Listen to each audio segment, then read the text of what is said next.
Hello. I didn't get my intro in there.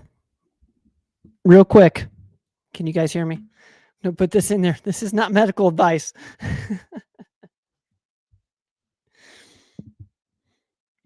Can you guys hear me? Roel, can you hear me? Are we live everywhere? I don't believe we are. We're getting there. Okay, we're getting there. We're getting there. Hello. Hello. All right, Tom, can you hear me? My brother, Tom, can you hear me? Elena, what's up, man? What's going on, everybody? We are ready. We've got some people coming in live. Thank y'all for hanging out with me tonight. We're going to have a ball. My brother's on the show. Thank you, Roel. He's going to be here in just a minute. We had a couple questions come in just now, which is perfect. Thank you in advance. Rich, I see you. Jerry, UK, what's up? Cool. Yeah, a different format tonight because my brother's in here. It's a tad bit different. Had a little technical difficulty prior to going live, which is why you didn't get to hear our song, which I was a little bummed about. Thank you, Rich, for the question. If you guys have a question for my brother, he's going to be on in just a few minutes. We're going to answer questions for the next hour or so. I'm excited. Thank you guys for being here. As always, I'm going to put up a few things. As you know, we send out Performance Weekly every Tuesday at 3 p.m. This one stars my favorite nutrition coach, Lucas Schmidt.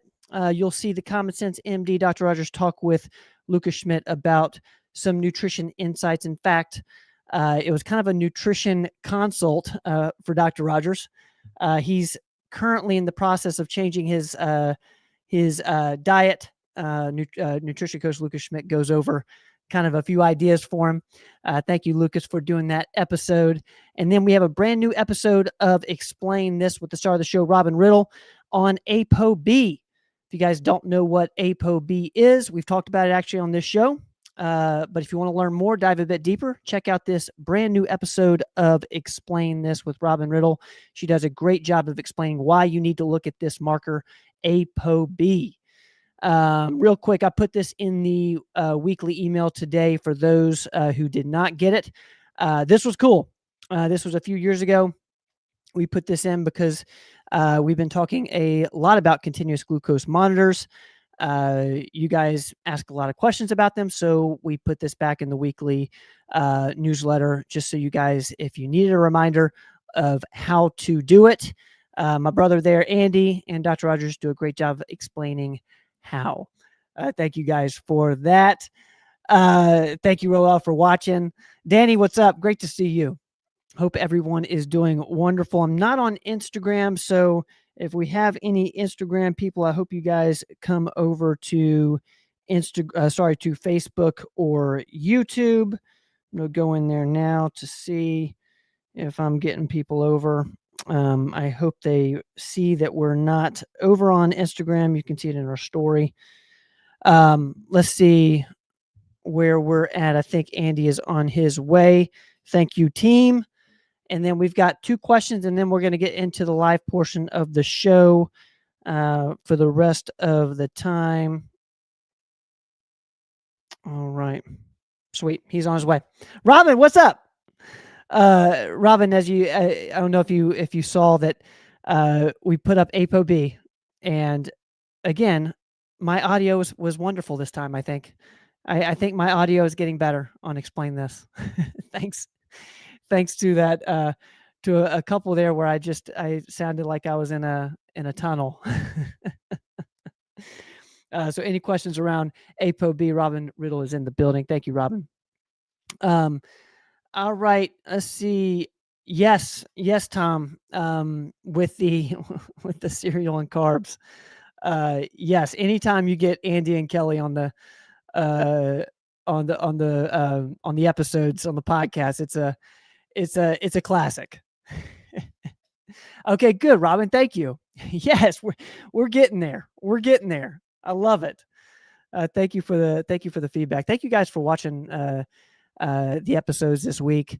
2 great videos with Lucas and then one with Robin and Explain This ApoB. We've got a couple more coming out in the next couple of weeks. I think everyone's going to be super excited about. I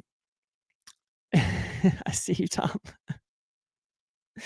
I see you.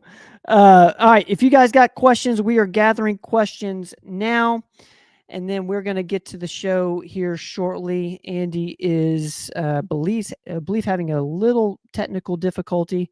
Hopefully he is coming here soon. I sent it from...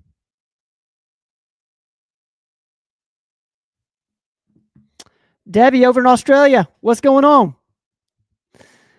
Actually, yes, good morning. It's good Wednesday morning to you, Debbie. I hope you're wonderful. D-Len, can you confirm, are you guys seeing us on YouTube? I want to make sure we're on YouTube and Facebook in particular, because we're not on Instagram right now. But if we're on Performance Medicine's YouTube channel and Performance Medicine's Facebook page, that will be perfect. If you guys, I'm seeing some comments. I just want to make sure. For some reason, our when we're posting the live video on Facebook, it's not getting there. There's not like a place for it. I don't even know how you guys find it.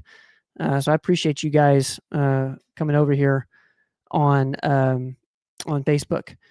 Leanne, am I on Instagram right now? I might be. Okay, thanks, Danny. Barbara, what's up? Thank you.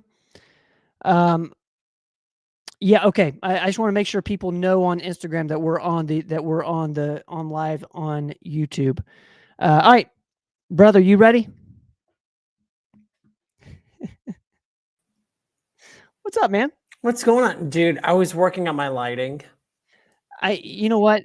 Is this good? A face like yours deserves great lighting. Dude, I don't have that professional lighting like you do. I do feel a little bit more subtle in the way that I do this, but it's okay. You know what I mean? I love it. You know, we're off the cuff. We're going to answer questions. We're going to hopefully help a few people here tonight. And I don't know if you noticed, I changed the little bubble where our names go to blue, and I think it's like a nice little touch there. You see Andy's in blue? Finn, you need to come around more often, okay? Because I'm in the West Knoxville Clinic now with Robin, and Robin, oh my God, and she's on here. I see her name on here. Yeah, Robin's in here. If I don't know the answer, Robin will. Yes. I'm so glad. And two, you got backup. Let's take it easy. Robin's working hard, y'all. She's got a lot of tasks and notifications. Let's take it easy on her. She's working so hard. She's so brilliant. So we're very, very lucky to have her. But also too, she has way better lighting than I do too. She does. Yes, that is no doubt. What is happening? Her setup is legit. Yeah. What the heck? What the heck? Like, I don't know. Maybe I should be outside. I don't know.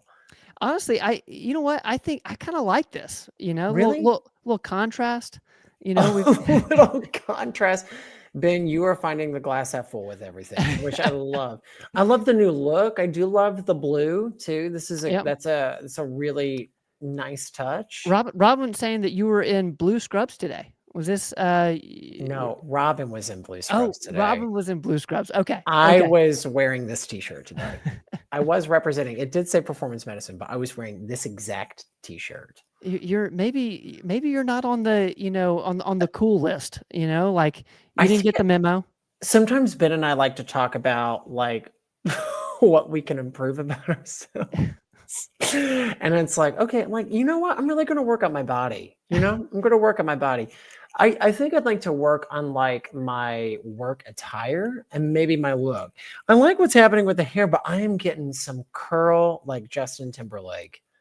I am. You make it work. I don't know how you do it, but I don't know how you got your hair. Where did your hair come from? I've got to get cut. I'm sure Mark is in here. You know, I haven't had a haircut in way too long. I've got to. No, your hair's fantastic. Your hair's fantastic. All right, we're going to get to the questions here. Katie, I see you. Thank you for being in here as always. Angie, I see you. The Rogers brothers are here. We've got Jay with a great question. Thank you guys. Leanne, I see you. Yes, Leanne, you're on YouTube. You're on YouTube right now, Leanne. All right, What's this? Oh, Grandma Mary's in the Robin, building. I need a ring light. You're so right. I do need a ring light. Let's Oh see. my There God. we go. Grandma Mary's in the building. Kiki. Oh, I miss Kiki. Oh God, God love you. She's a living testimony. Longevity works. Absolutely. Just kicking it. Just kicking it. Absolutely. We love you, Grandma. All right, we're going to get to the show here. If you have a question for Andy, go ahead and put it in the comments. And we got a few that came in last minute over email. We appreciate that. Thank you for helping us getting the show started. This one here is saying that many multivitamins have very high amounts of vitamin A. How much is too much? What's your thoughts on this? Oh, so it's interesting. Whenever I approach questions, I like to say, like, kind of provide a little bit of education on it. So when we're looking at vitamin A, this is a fat soluble vitamin. So the vitamins are A, D, E, and K. And they used to make this vitamin called Aquadex for when I worked with kids with cystic fibrosis at the Children's Hospital, and they would need these particular vitamins, Aquadex, to help out with pancreatic insufficiency. So that's important because fat-soluble vitamins stick around. Water-soluble vitamins are a little bit easier, like the B vitamins, because you just pee out the rest that you don't need. But vitamin A, you can become toxic on if you get too much. And actually, I've known someone to have some vitamin A toxicity from retinols. Like she did topical vitamin A. So retinol, retrinol, retinoids, those are all vitamin A. So you can absorb vitamin A through your skin, and that's a very popular anti-aging technique for de-wrinkling. So that's something to consider whenever you're putting something on topically. You're also getting vitamin A. Many multivitamins have vitamin A. Ours has vitamin A in it, and I think ours is on the upper limit because we put quite a bit of vitamins packed into our vitamins. So I believe ours might have 3,000 micrograms. Like ours might have the max. Is it 3,000? No, 5,000. I'm seeing 5,000 there. Are you seeing that? 5,000 milligrams. Yeah. So that's way on the, that's high up on the upper limit of normal. I want to double check that because I thought it was 3. I thought it was 3. But 2, also, it's also in IUs as well, international units. So 10,000 international units equals 3,000 micrograms of vitamin A. And typically that is kind of on the higher limit of normal.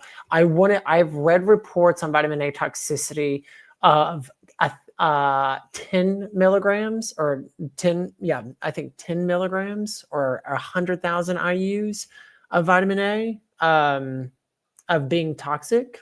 So that's another thing to consider. I would say don't take more if it's on the upper limit of normal, up to 300% of your total daily recommended. It's the RDAs, even though the RDAs you can go much higher than. I believe the RDA for vitamin A is like 1 milligram, and then 3 milligrams or 3,000 micrograms is kind of 300%. I think people are seeing it upwards of 10 milligrams. Does ours say 5,000 milligrams or 5,000 micrograms? Let me see. That needs to be fact checked. Let me see if we can. That needs to be fact checked. 5,000 mgs. That's what it says. I don't have a bottle up here. I normally would. I think that's a misprint. I think it's 5,000 micrograms. You see micrograms here with the chromium 200 micrograms. That might be a mistake, but the vitamin C is definitely 1,000 milligrams. That's for sure. That's it. That needs to be fact checked. Okay, we will fact check that. Yeah, it's on our website too, so we can look that up. But typically, to my understanding, it's like 10 milligrams or more. Okay, and it might be a conversion thing that I'm looking at. But most multis of what I'm seeing is that it's 3,000 micrograms is the upper limit, and a lot of good multis will have that. But just know that you can get vitamin A toxicity, and that can come with blurred vision, stomach pain, bone pain. It's actually not a good thing to have vitamin A toxicity. And it can stick around, but it happens usually within hours to days of ingesting too much vitamin A. And you can get it from beef liver, and beef liver is super popular right now. I don't know the exact dosing of how much vitamin A is in a beef liver. And it might actually, if it's encapsulated, it probably has a microgram associated with it. But let's fact check that what's on the back of our vitamin A, because it might be micrograms and not milligrams. We will fact check that by the end of this episode. So guys, stay tuned. We will figure out the truth behind the super, make sure that is accurate. But before that, I want to go on here to this one real quick, because I know this is going to be a pretty, it's variable, but I know that this listener is talking about Knoxville. So yeah. where can you purchase ivermectin over the counter in Knoxville specifically? And if there's people in the comments around the Tri-Cities, you could put in or help out with places you can find this in the Tri-Cities. I believe still at Hillstone, and Robin, correct me if I'm wrong, you can buy it over the counter in ivermectin. Hillstone used to be Heartland Apothecary. They can do it up to a certain weight based, and I believe it's 0.2 milligrams per kilogram. So it just depends on it has to come from a compounding pharmacy, and then they can do it in a weight-based dosing. And two, they've made it a law that should be available. It's just not everyone. See, and Katie put that in the vitamins. Yeah, I'm gonna put that 3,000. Yeah, 3,000 thank you. Yeah, that makes more sense because that matches our max dosing. So okay. That makes we need to change that graphic. I apologize about that. 3,000 mcg of vitamin A, which is usually upper limit of normal. So if you're doing that along with a beef liver, we might be getting closer to levels that need to be monitored. You can actually monitor a vitamin A, and you can check a vitamin A level with a blood draw. And I wouldn't go. I believe I wouldn't go anywhere over 10 milligrams or 10,000 micrograms. That's where I've seen some reports of toxicity. It's still rare. It's not super common. I think they're finding it more common now because beef liver is very common. And so people are getting a lot of vitamin A just from natural sources. Beta carotene has a lot of that's also vitamin A. So I'm going to put this up from Leanne for the ivermectin Village Pharmacy. Also, good. Yeah. OTC. Thank you, Leanne, for that. Hillstone. Yep. And two, they're gonna. Most places are either going to give you maybe a standard dose, like anywhere from 12 to 15 milligrams. Most of the time, they should ask about what appropriate weight-based dosing is, and that's 0.2 milligrams per kilogram, usually twice weekly, and then the recommendation to take during times of illness or travel, well, not really with travel for preventative, but with illness would be 2 a day of 0.2 milligrams per kilogram. So that's 0.4 milligrams per kilogram for up to 5 days in a row. I'm going to put this up from Jack. Thank you, Jack. Jack, it's good to see you, brother. Yeah. Three Rivers Pharmacy in Fort Wayne, Indiana, send ivermectin orders all over the country. Have their own doctor that prescribe it. Sweet. Thank you so much, Jack, for putting this in there. All right, guys, we are going to the live portion of the show. If you have questions for Andy, go ahead and put it in the comments. We're going to get to as many as possible tonight. And let's see. Let's start with Rich. Thank you, Rich, for being here as always. Rich is asking, how can you lower sex hormone binding globulin? Yeah, sex hormone binding globulin, SHBG. Two, I think it's important to know, do we have to lower it? Like, is that a really big goal of ours to lower SHBG? I would consider trying to lower that if you feel like you're having low T symptoms. So sex hormone binding globulin does exactly what it says. It binds sex hormone. So lowering that will allow your testosterone, which is our main hormone as men, to become more available to do the things that we need to do. So, a way to do that is boron. Boron's typically one that will help knock out sex hormone binding globulin and lower its capacity to take up your testosterone. So we usually go with boron And I don't know the milligram off the top of my head, but it's whatever the recommended dose on the back of the bottle for most good vitamin brands. Boron's a good one. And then even looking at some proprietary blends for increasing free and bioavailable testosterone, looking at Tribulus, Masculini T, and Super Forte are 3 of like proprietary blends from certain manufacturers that help increase free and bioavailable. So if you're trying to make testosterone more available, decreasing sex hormone binding globulin, increasing free and bioavailable will help make that total T work a little bit better for you. But those are typically the 4 OTC measures we look at is boron, Tribulus, Masculini T, and Super Forte. And those particular ones that are brands, Super Forte, Masculini T, those have blends of certain natural products that help increase free. And what it is T can become bound, and you just need to unbind it. And certain naturals can help do that. Sex hormone binding globulin is something else too that can bind up testosterone. So I would look at boron, and then also just assess too. I think sometimes we try to really want to have perfect labs, and especially when we get to the more nuanced ones, I think it's important if you're having symptoms. If sex hormone binding globulin is high and you feel great, to me, that's not very important that it needs to come down. I think it's when we've really maxed out testosterone and we've done everything we can from a T perspective and we still don't feel the effects of T, then maybe looking at something like sex hormone binding globulin can help. Or if we're trying to lower the burden of the testosterone dosing, that's another way that can help. Rich, does that help? Let me know in the comments if we. It's a great question. It's a great question. It's a really, too. And two, it's interesting too that to me that's important too. I'm so glad you brought that up, because a lot of the times I had a patient today and we just drew a total testosterone. And so he came in with the total T and it was in the mid 600s, but he was a little bit symptomatic and he's mid 40s. So mid 40s, mid 600s T, kind of symptomatic, but not really symptomatic. Would help. So I told him we ended up going with some naturals to start with, but I was like, when we recheck it, let's look at that free bioavailable sex hormone binding globulin and see what's happening to take away from that total T, to see if this is even a testosterone obstacle or issue, or do we need to go down a different path? So that's a great thing to bring up for those that don't know much about that.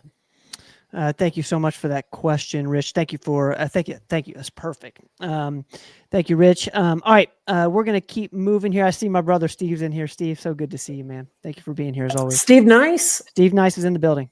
Steve Nice is in the building. I wanna throw this out there. Steve shot a 77, I believe, on Friday. So I want to give a particular shout out to Steve tonight. He has a heck of a round. Now, Steve is a really good golfer, and that's probably like super normal for him.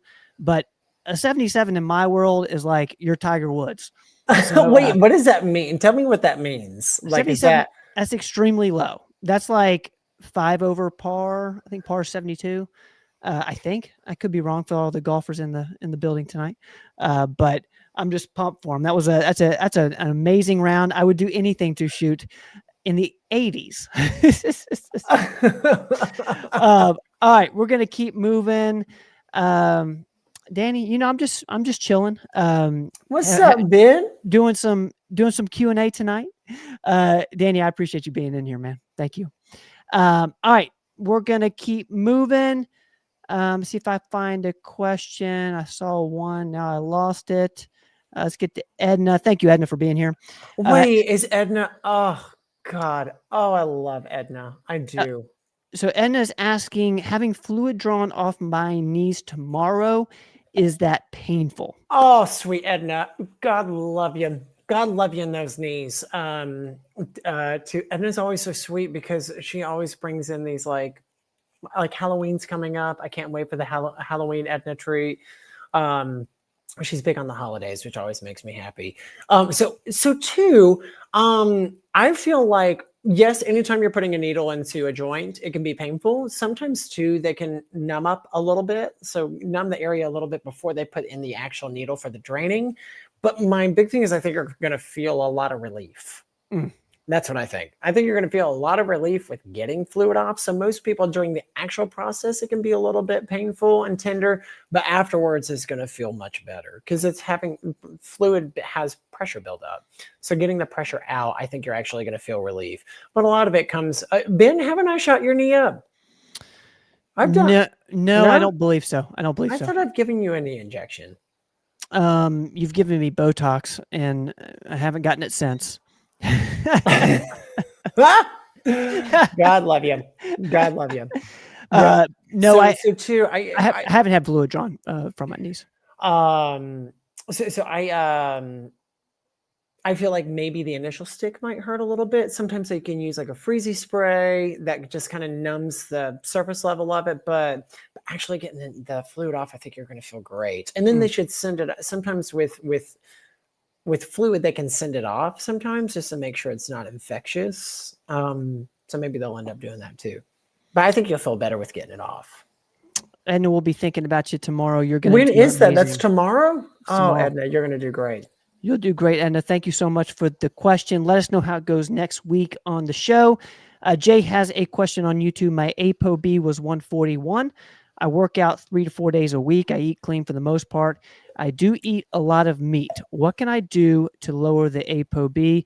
Of course, Robin did the Explain This episode on ApoB today, which might be where this question is coming from. So thank you, Jay. Yes, and I think that's a good one too. Everyone look at that video. It's great lighting. Robin, you did amazing. Yeah. And Explain This with Robin. And she goes into a lot of good detail about what apolipoprotein B is.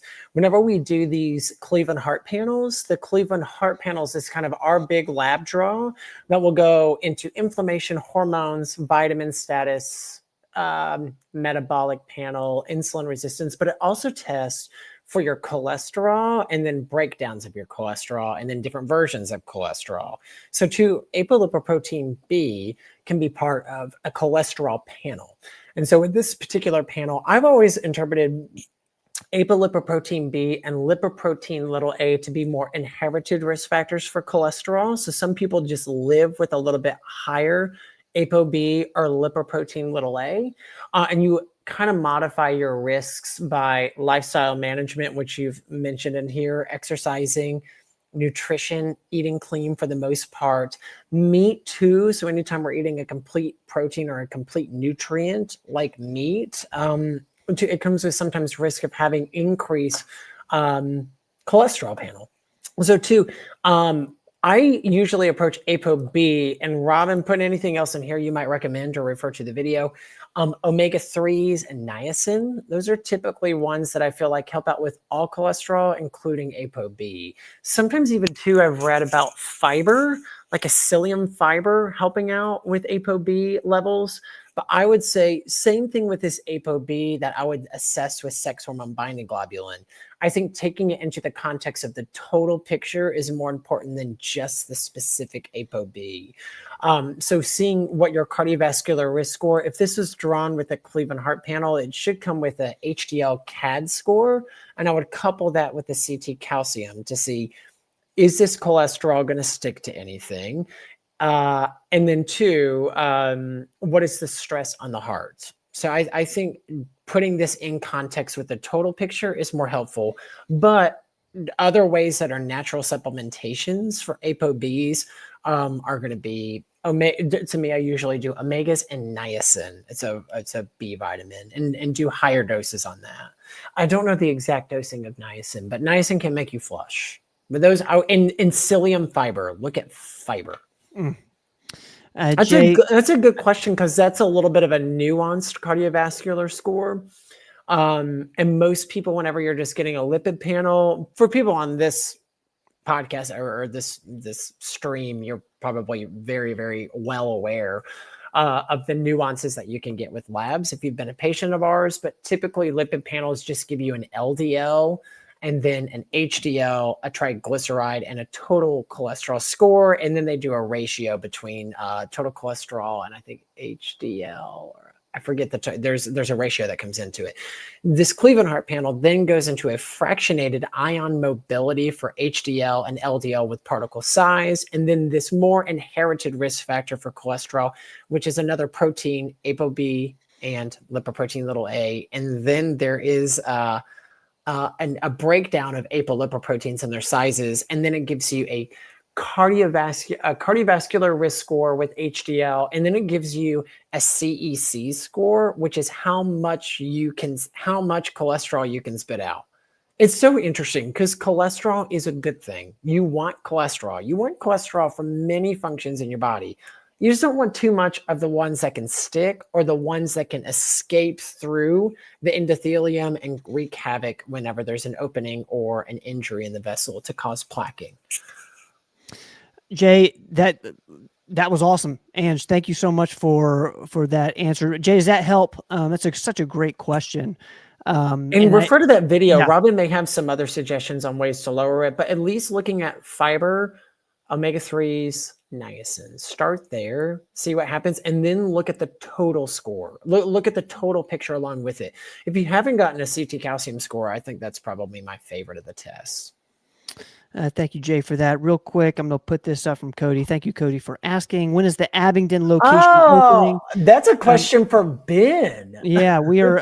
Katie's in here as well. Katie can help me just to make sure. And Katie's in here too. Katie knows that too. Make sure I don't botch this, but we're opening an Abingdon location in October. I believe it's October 13th is the first day we are seeing patients, but we're going ahead and starting scheduling for Samantha. Samantha is amazing. We're going to have her on the podcast here in the next couple of weeks. You'll get to meet her through YouTube and Facebook, but she has just been amazing so far. She's in all the clinics right now, so you might have already seen her. But that'll be amazing. Abingdon will be opening October 13th. There we go. Thank you, Katie. I needed that. October 13th. That little affirmation. October 13th it is. Thank you, Cody, for the question. Performance Medicine of Abingdon is on its way. Our sign is even up on the door already. Shout out to the team. Our sign's already up on the door? We do. Yeah. The man. That's awesome. The man is there. You know, too, this is like something like Dad's wanted to be in Abingdon forever. Yeah.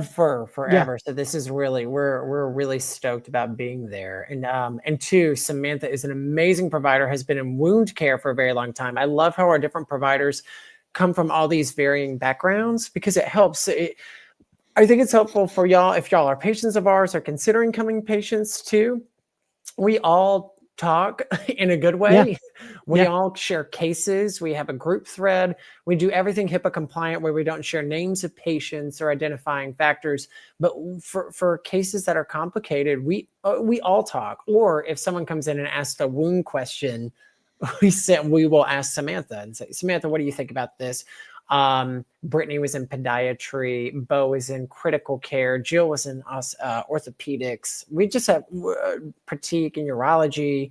We've kind of seen a lot of different things. So I think it's just, I think it's really special that we get to bring all this experience in. Such an amazing team. And the conference was just a couple of weeks ago, and it was phenomenal. And two, we do an annual conference every year. This year we focused on compounding bioidenticals, which Hannah Blackwell of Markham's Pharmacy led, which is really fun. Going into what actually goes into making a cream, like it's pretty amazing. Like how big the molecules are, how the base is really important actually for absorption. How long do you keep a troche underneath your tongue so that you get full absorption? It was really, really interesting stuff. And then Robin led our thyroid discussion on reverse T3 and when to adjust, when not to adjust. It was really, really great. Thank you for that question, Cody. I'm going to put this up from Daryl. Thank you, Daryl. Would you all consider a conversation with / between Dr. Kelly Casperson or Marie Claire Haver and Dr. Rogers or Doc Andy? I'd like to see or hear information about menopause with Minnow experts plus legit advice on vaginal estrogen and DHEA like Intra Rosa.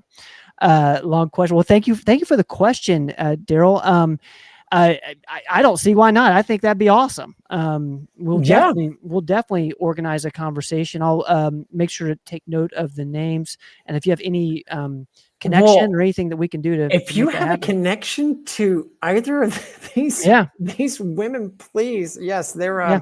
they're very well known. Be interesting to golly, that is a very, very sweet to include me into that. I think the conversation might be more interesting if it's with dad and either of these physicians, just with their culminated experience. But it is interesting too, especially yes, menopause experts, legit advice on vaginal estrogens, DEA, like Intrarosa. Intrarosa is not used as often, and DHEA is great. I had a patient today ask me about DHEA, and usually we go with the big three, but estrogen, testosterone, and progesterone for females. But DHEA can be utilized, and some women don't feel a thing. Other women feel a ton of libido. Also, even looking at intravaginal versus topical versus sublingual versus pellets, route of administration, and into what the response to treatment looks like with testing. That would be a very interesting, yeah, like I think topical vaginal application underrated. Exactly.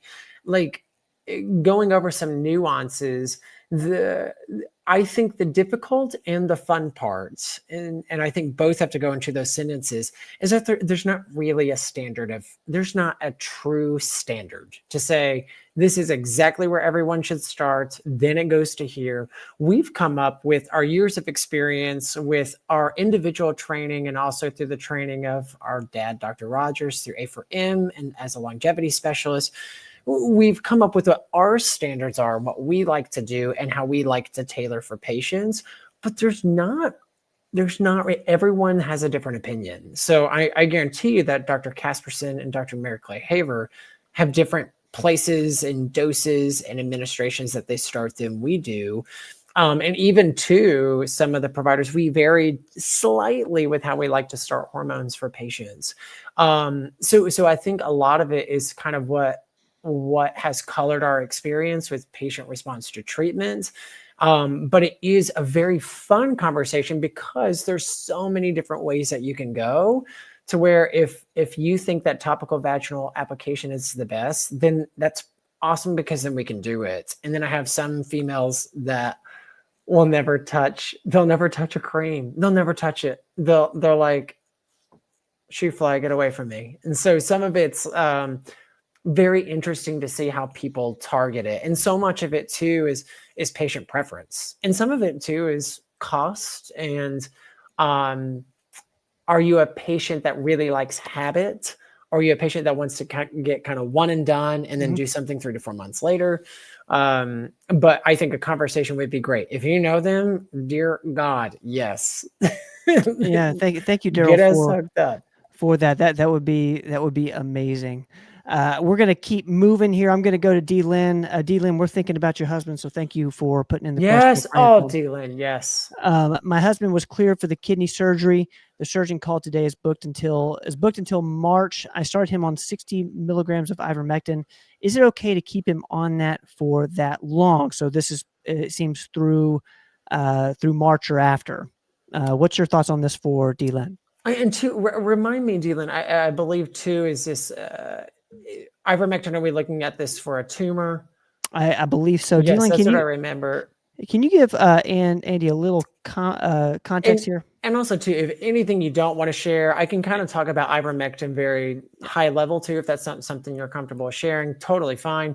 To ivermectin. So ivermectin's used very frequently for a lot of different reasons. Even we were talking about how you get over the counter, or two, not even over the counter. I want to say over the counter makes it seem like it's less potent than prescription version. It's technically a prescription that a pharmacist makes, but it's an agreement that a pharmacist, yes, tumor with cancer on it. Thank you. And two, ivermectin can be used. Ivermectin really was used for river blindness disease, I believe, decades ago, and had the Nobel Peace Prize win for it. Then it's just been repurposed and used for a lot of different parasitic infections, and then it was used for COVID and found to be helpful. And now they're using it a lot for cancers. We have a little bit of an adjunctive cancer protocol. So because I had 2 patients today that were seeking what we call adjunctive or alternative. Adjunctives means add-on treatment to traditional cancer treatments. And traditional cancer treatments is either cutting it, so this is a surgical fix like this, burning it with radiation, or 2, doing chemo, which is a chemical fix, or really it's a poison. It can be helpful in certain treatments, but a lot of it is you got to take the risk benefit of all those things. When we do stuff from an adjunctive add-on to traditional treatments, we really look at ivermectin, fenbendazole, artemisinin, vitamin C IV in high doses, and then anything that can help supplement the liver and kidney function while it's undergoing treatment. So ivermectin is one of those things. And it too, we've talked about it being weight-based. 60 milligrams is a weight-based dose. It does depend on his particular weight. If it's anywhere from, technically with cancers, you do upwards of 0.6 milligrams per kilogram up to 1 milligram per kilogram. The experience I've had with higher dose ivermectin for a prolonged period of time is disruption with vision. I've had it happen with 2 or 3 patients that we did a 1 milligram per kilogram, and it messed with their vision. They had some vision loss and disturbances. When you stop it, it comes back. But that's something to consider if being on a higher dose for prolonged periods of time. I think it's absolutely fine. If he's tolerating it well, not having gut disturbances, not having visual disturbances, then staying on it. Whenever we recommend adjunctive treatment protocols for cancers, you can stay on it. Once patients are in remission, then that's when we start to lower the frequency and sometimes lower the doses. So we can go down from a 0.6 milligram per kilogram down to a 0.2 or 0.3 milligram per kilogram. So some of that just depends on the stage, but he's in active stages of cancer. That a surgical fix can't be until March. Yes, just watch his liver function and watch his gut function. Liver function by actually doing a metabolic panel with kidney and liver. Kidney function might look off because of the placement of the tumor, but I think it's fine to stay on that. Monitor with symptoms, monitor a CMP, and then 2, consider having him stay on some ivermectin or fenbendazole. Really, you can almost do it indefinitely, and to keep from coming into relapse or having another cancer come. This is another thing I think is important to know, that there's not a set standard for this. These are things that we have compiled, some of what we think is really great medical-based evidence or evidence-based medicine to support some of the protocols that we put together. But it's very individualized, very, very individualized. Not every cancer works the same way. And ivermectin or fenbendazole can help, but just choosing the right dosing and watching for those symptom sets or any side effects, I think is appropriate. I really had a patient today. She was on fenbendazole. This is very interesting because it's a success story. It's so fun. Let's hear it. She had endometrial cancer diagnosed a couple of years ago and didn't want to do any of the traditional routes. No chemo. She might have done a little radiation. I forget if she did or not. This is years ago that she tried it, and it was there, and they were finding other spots come up on PET scans. So they're thinking metastasis. And she was just fed up. She wanted to do something different. So she completely changed her nutrition. She tried keto. It didn't exactly work for her. She said it didn't set well with her, but she did a juice protocol and a very clean nutrition plan. She ate a lot of whole foods, cut out all sugars. She did fenbendazole. And so she did fenbendazole, I think at 444 milligrams, and she did it for a year, and she did vitamin C IVs. And she didn't do a ton of vitamin C IVs. She wasn't coming twice a week, but she came in several times over the course of a year, and all her cancer tumors have shrunk. And now they're thinking that some of the other spots that are coming up on PET scans aren't even tumors, that it's just pockets of inflammation. That's amazing. And that's with no traditional treatment. So and she showed me all the paperwork today. It was really amazing. So she tolerated it very well and stayed on it for a year. So, so for her, it's considered stable. I don't think she's technically considered remission because the cancer's not, the tumor's not gone. It was just a very interesting case where there's some success with some of these adjunctive treatments. That's amazing. Yeah. That's So amazing. that was D-Lynn. Sorry, that was a long answer. Yes. Make sure his liver function is good. And to watch for his vision and his bowel movements. What a great success story. Thank you, D-Lim, for the question and teeing us up for that. I'm going to get to Cody here. Thank you, Cody. I found that B12 with multivitamin and or methylated B12 is causing GI upset. What other options is there to take B vitamins? So some of B vitamins you can find in foods. So I would say it might be whatever is coated with the B12. Maybe it's not the exact B12 vitamin that's causing the GI upset, but it's everything that goes into making that vitamin, that multivitamin, any additives or fillers to make it into a capsule or to make it into a tablet. So that could be causing GI upset.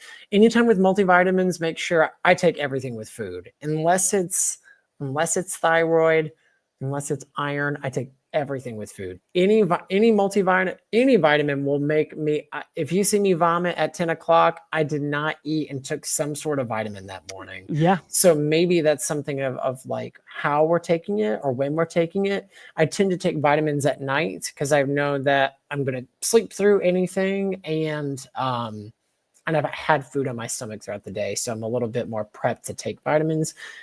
That's technically, if you look at it on paper, not the right way to do it. But for me, it's better in than out. And I think it causes less side effects for me.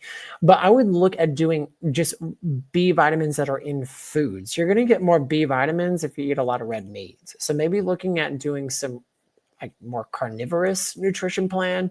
But I would look at something that's natural, and then also to maybe look at doing an injectable version of it and just bypassing the gut altogether.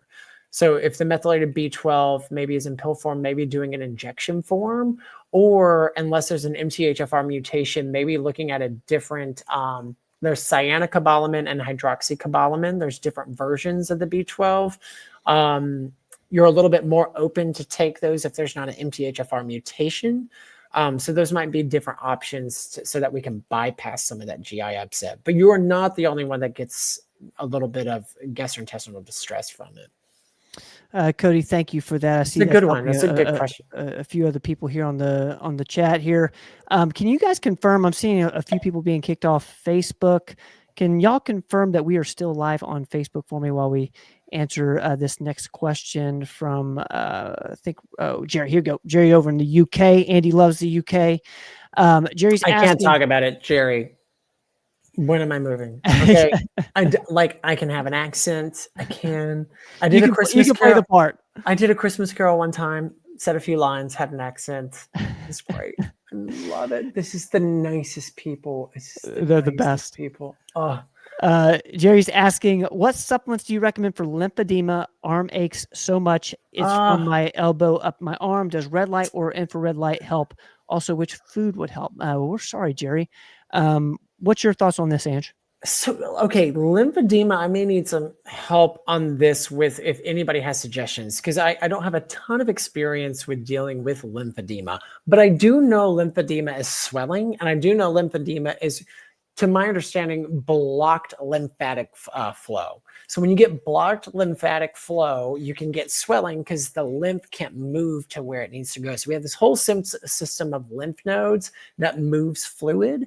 And then we have the system of fluids that move intracellular, extracellular, which deals with potassium and sodium. So I think if I'm looking at any naturals for lymphedema, I'm looking at natural diuretics. And some of that might be in foods like dandelion, celery, watermelon. I don't know exactly off the top of my head. What I really like to do, though, is that if you do any sort of lymphatic massage, I had a patient today that she gets lymphatic massage and it changed her life. But she went to a lymphatic masseuse. So she found one specific, I think, in the Chattanooga area or somewhere near there.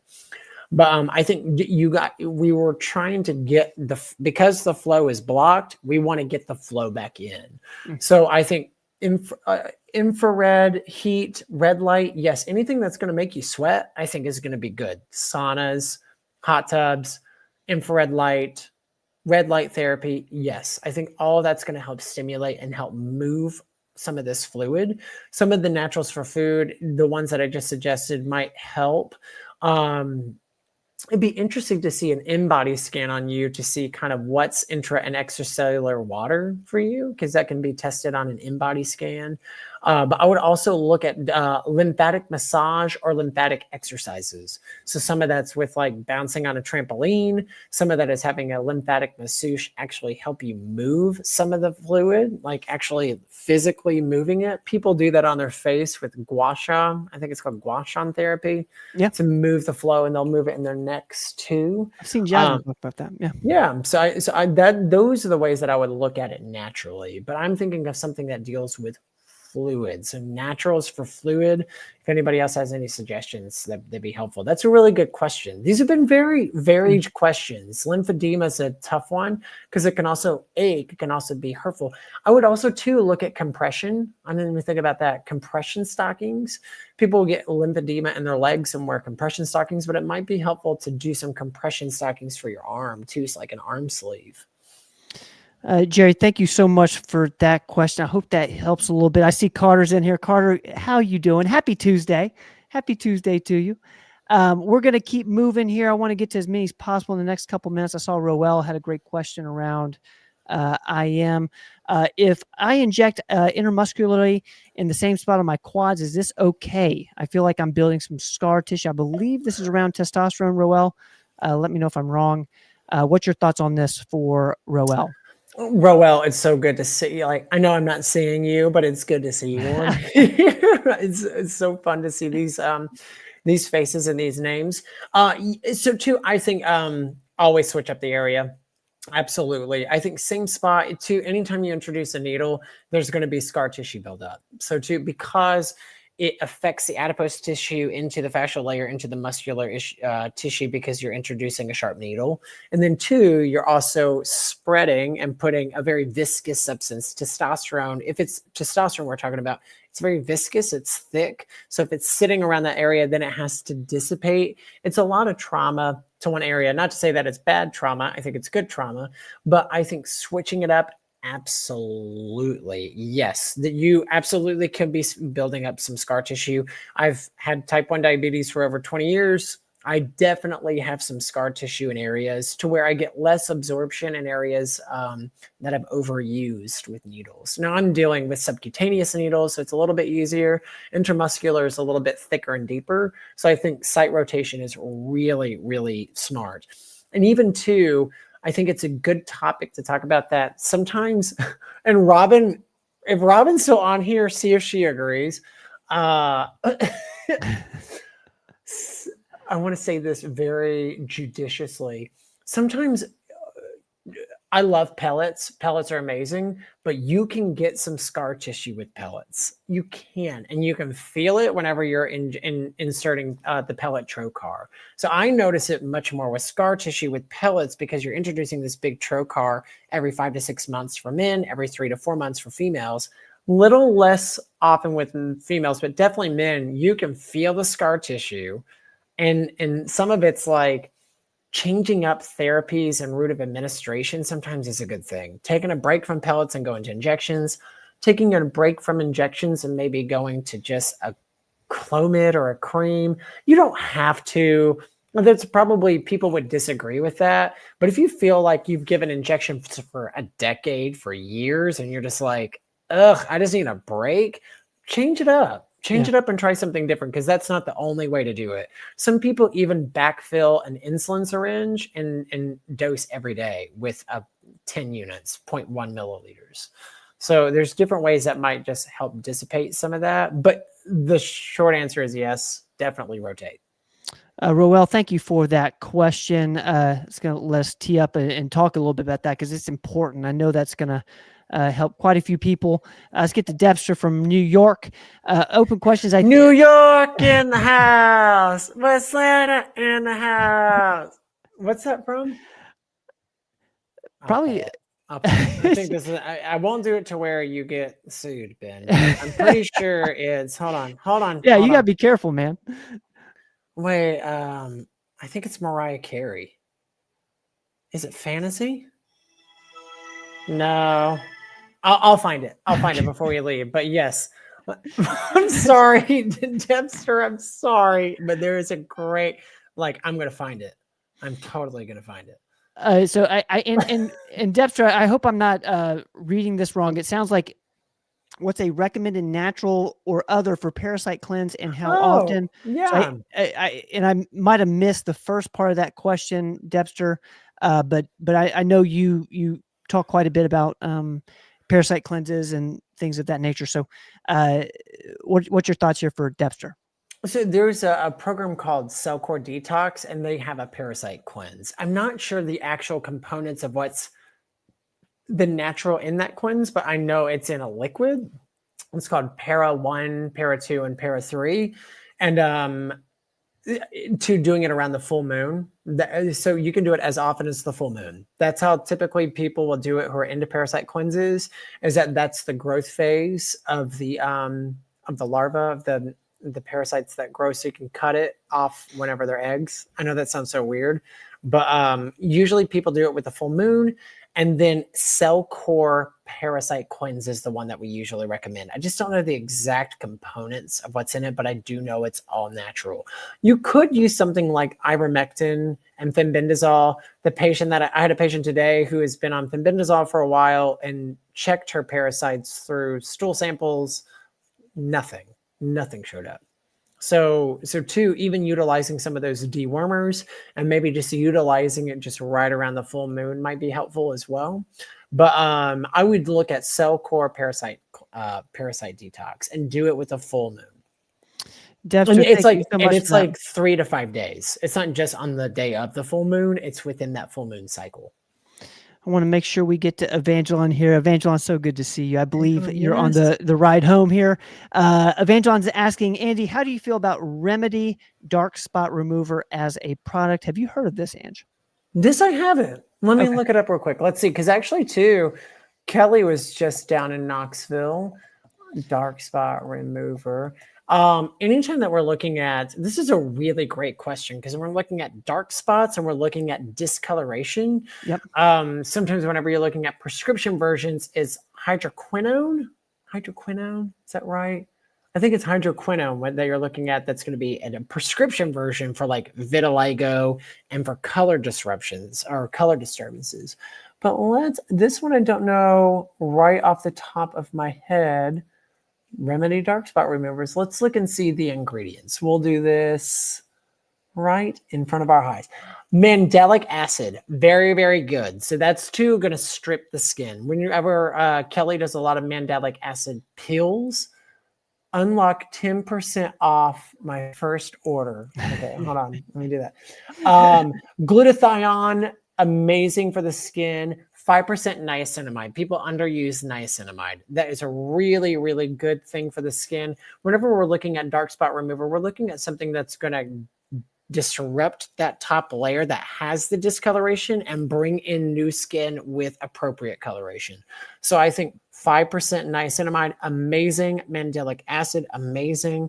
Silymarin, amazing.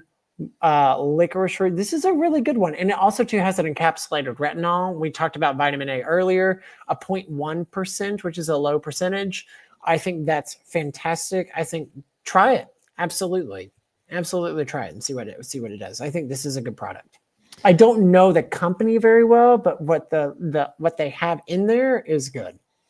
Evangeline, thank you for that question. Let's get to Tanya real quick. It's vegan and cruelty free. No fragrance. There we go. That's good. Evangeline, come on. We got a visitor. Is Scrap in the house? Is Kelly at the house? She's right beside me. Ask Kelly. This is a question for Kelly. So Kelly is in the house. Kelly is our What's your thoughts on this? esthetician, and she is She can't hear you brilliant. right now, but I'm gonna Okay. put this up. Have you ever heard of Remedy Dark Spot Remover? Remedy Dark Spot Remover. No, but there's no remover of dark spots. There's only fading. Interesting.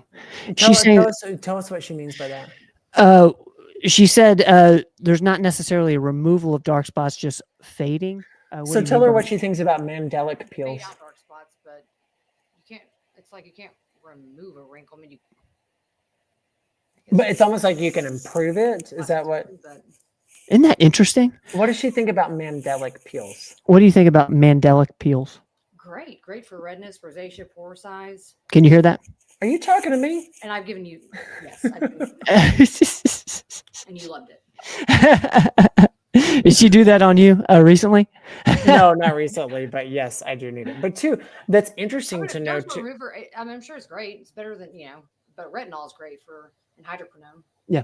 Hydroquinone. Yep. So that's what we talked Hydroquinone. about. So hydroquinone's a dark. Hydroquinone in it, then yes, it can technically remove it. But well, I mean, I never tell anybody it's going to fully remove anything because you never know. Yeah. Okay, so just Yeah. but that's nice. When she's saying fading, like it's not to have that expectation that all of a sudden that's just going to pop off in new skins, but to decrease the coloration of it is good. Tell her this has mandelic acid and niacinamide. It has mandelic acid and niacinamide.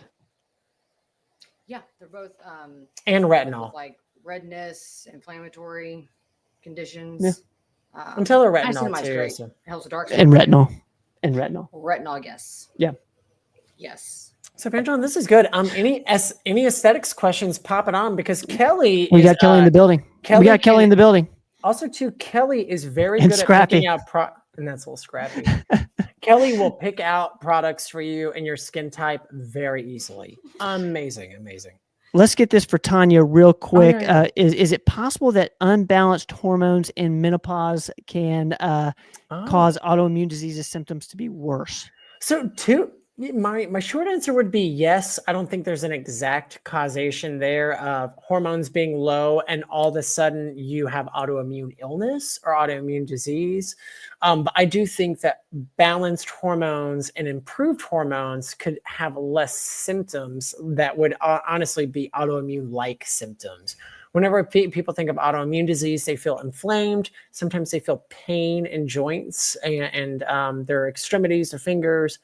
And two, balanced hormones can help out with that, and balanced thyroid can help out with that.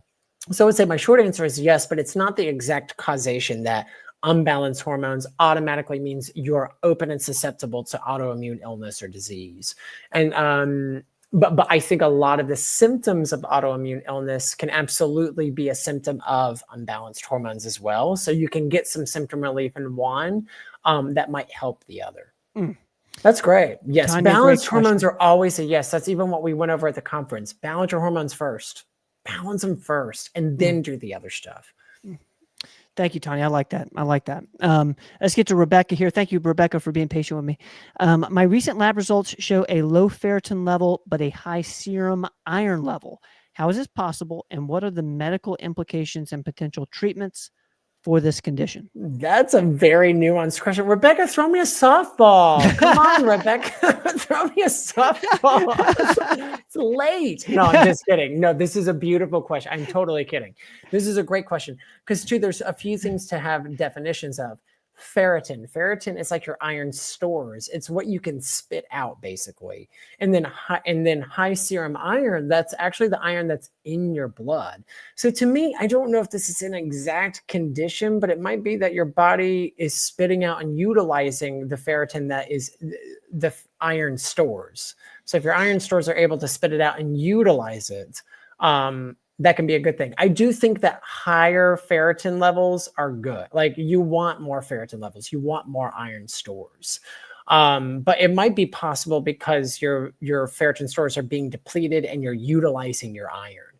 Medical implications and potential treatments. So too, getting your ferritin up is interesting. There's actually a specific ferritin supplement. it's not very common. And then two, people end up going with something like a beef liver to get a natural version of the iron.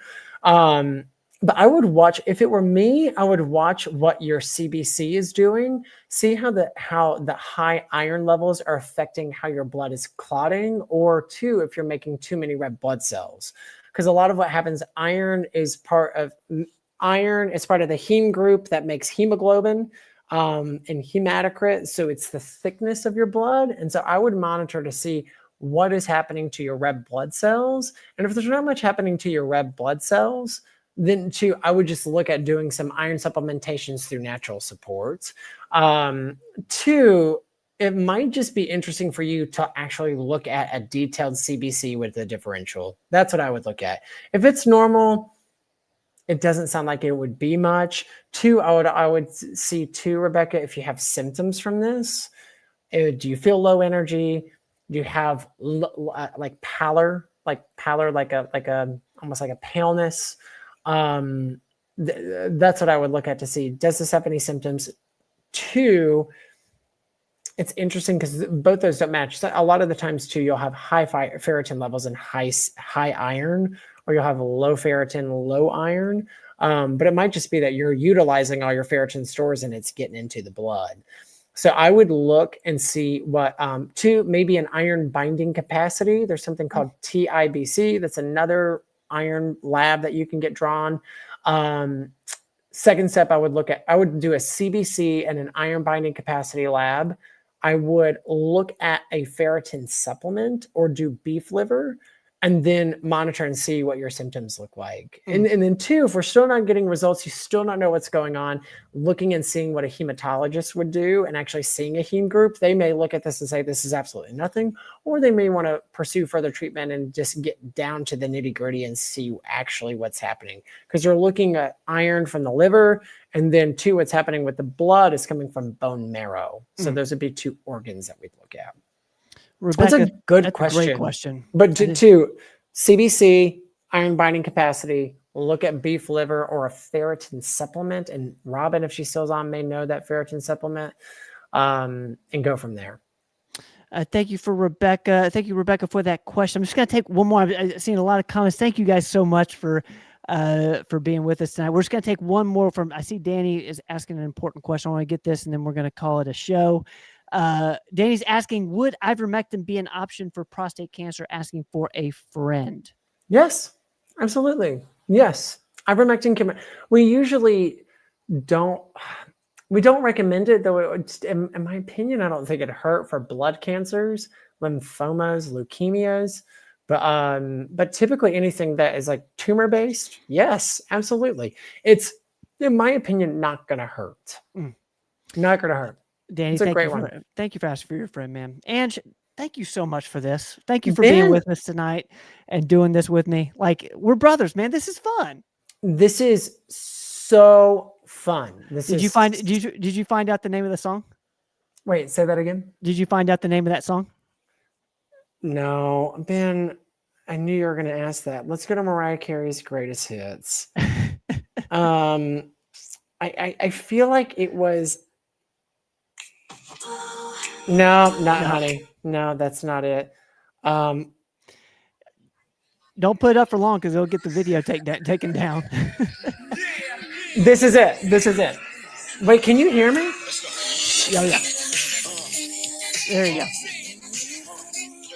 Oh, you gotta pause it. You gotta pause it now. Are you serious? That was it? Are you serious? Yes. Mariah Carey, come on. She just won a VMA. Like, give me a break. I'm playing your song. I'm just kidding.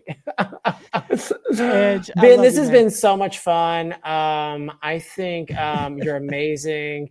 You light up a room when you come into it. Yeah, this has been great. I appreciate spending this evening with you.